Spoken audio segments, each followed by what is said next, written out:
Irmãos e irmãs, graça e paz. Vamos refletir o texto de Mateus, capítulo 7, versículos do 24 ao 27, que diz o seguinte: Os dois fundamentos. Todo aquele, pois, que ouve estas minhas palavras e as pratica, será comparado a um homem prudente, que edificou a sua casa sobre a rocha. E caiu a chuva, transbordaram os rios, sopraram os ventos e deram com ímpeto contra aquela casa, que não caiu, porque fora edificada sobre a rocha. E todo aquele que ouve estas minhas palavras e não as pratica, será comparado a um homem insensato, que edificou a sua casa sobre a areia. E caiu a chuva, transbordaram os rios, sopraram os ventos e deram com ímpeto contra aquela casa. E ela desabou, sendo grande a sua ruína. Segundo Mateus, depois que Jesus profere o Sermão do Monte, as multidões estavam maravilhadas com a doutrina, o ensino e a autoridade de Jesus quando comparada ao ensino, a transmissão do conhecimento por parte dos escribas. Ora, irmãos e irmãs, a linguagem e a didática é muito importante para Jesus. Por quê? Porque para ele é fundamental que ao final de cada uma de suas falas, o público tenha compreendido com muita clareza o que ele quis transmitir, o que ele quis ensinar. Jesus então aproveita esse momento para orientar os discípulos e as pessoas ali presentes sobre a importância de colocar em prática a sua palavra. Nós precisamos, irmãos e irmãs, termos clareza de que Jesus conhece profundamente a sociedade, a cultura e a religião do seu tempo. Jesus sabe, por exemplo, que a sabedoria e a espiritualidade de Israel está baseada na literatura sapiencial. Os Provérbios, o Eclesiastes e o Cântico dos Cânticos são exemplos de livros sapienciais. Nessa literatura, a sabedoria não é uma cultura adquirida como acúmulo de conhecimentos. A sabedoria é o bom senso e o discernimento das situações. Uma sabedoria adquirida através da meditação e da reflexão sobre a vida. Nos versículos 24 e 25, Jesus nos diz que aquele que ouve as suas palavras e coloca em prática é comparado a um homem prudente, um sábio, que edifica a sua casa sobre a rocha. Pode vir o vento, a chuva, a água, a tempestade. Essa casa, ela não será destruída. Por quê? Porque ela foi edificada sobre a rocha. Ora, irmãos e irmãs, para transmitir essa ideia, Jesus parte de um provérbio bastante conhecido.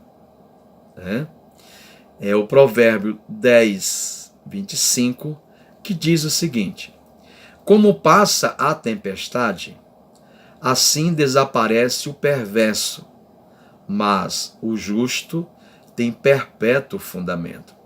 Esse é um provérbio que todos que o estão escutando conhecem. Mas Jesus também utiliza o seu conhecimento sobre a construção de casas. Nós não podemos esquecer que Jesus trabalhou um certo tempo com seu pai, José, que era carpinteiro. Então, quando Jesus fala sobre fundamentos, alicerce, ele sabe perfeitamente do que está falando. Ele sabe que alguém pode construir sua casa em um terreno bem localizado durante o verão e descobrir durante o inverno que construiu a sua casa no leito de um rio sazonal. A água vai vir e, consequentemente, vai destruir aquela casa.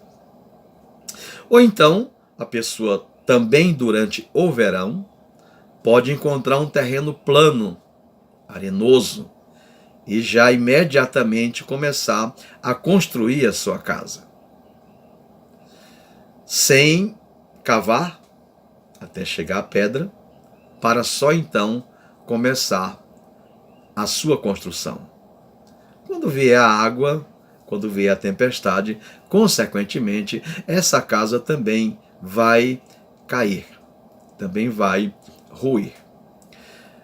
Jesus quer nos ensinar duas coisas, irmãos e irmãs, nesse momento da sua fala, da transmissão das suas ideias.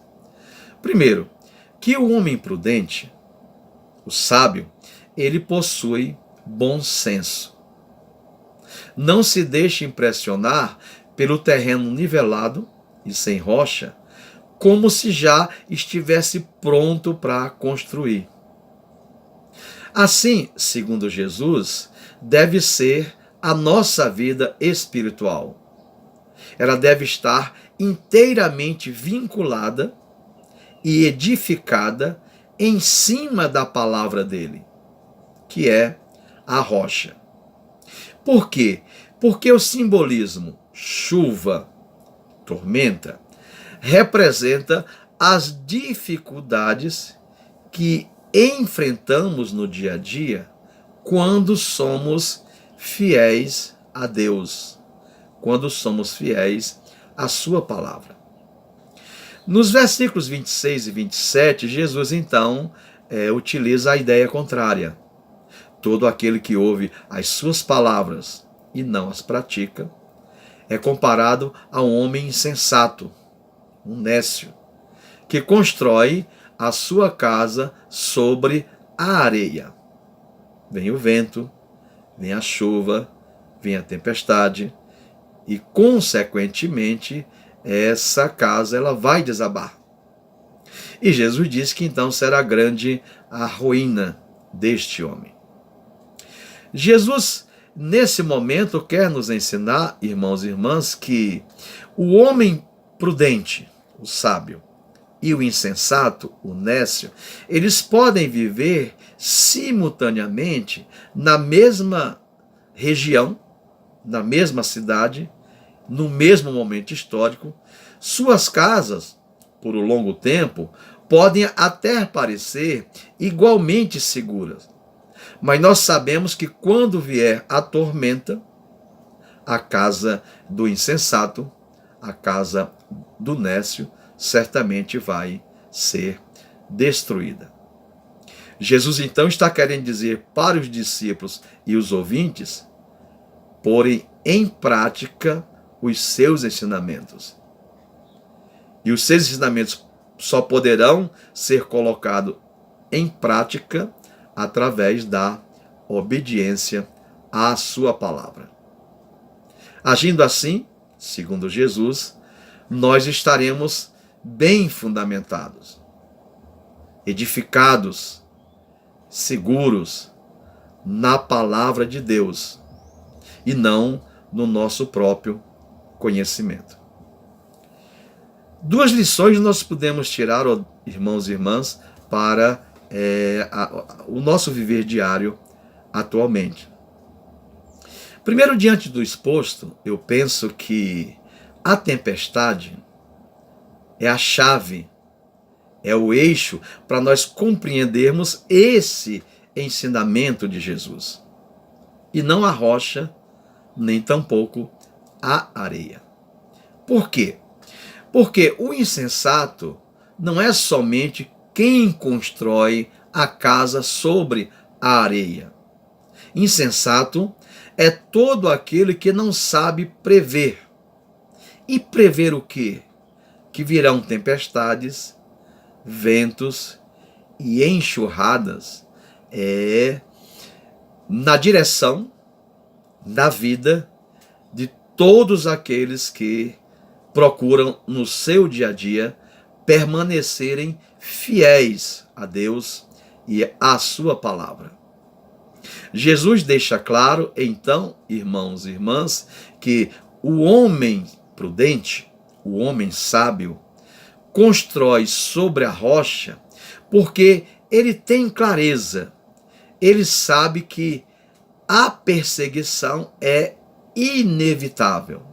Ou seja, quando somos fiéis a Deus e ao seu projeto para a humanidade, que é um projeto de paz, de amor e solidariedade para com o próximo, a perseguição vem. Porque esse é um projeto que entra em choque com o projeto para a mesma humanidade proposto pelo homem comum. Que possamos, irmãos e irmãs, no nosso dia a dia, viver plenamente a palavra de Deus, para podermos resistir firmes às tormentas da vida. A graça, o amor e a misericórdia de Deus permaneça com todos vocês, hoje e sempre. Amém.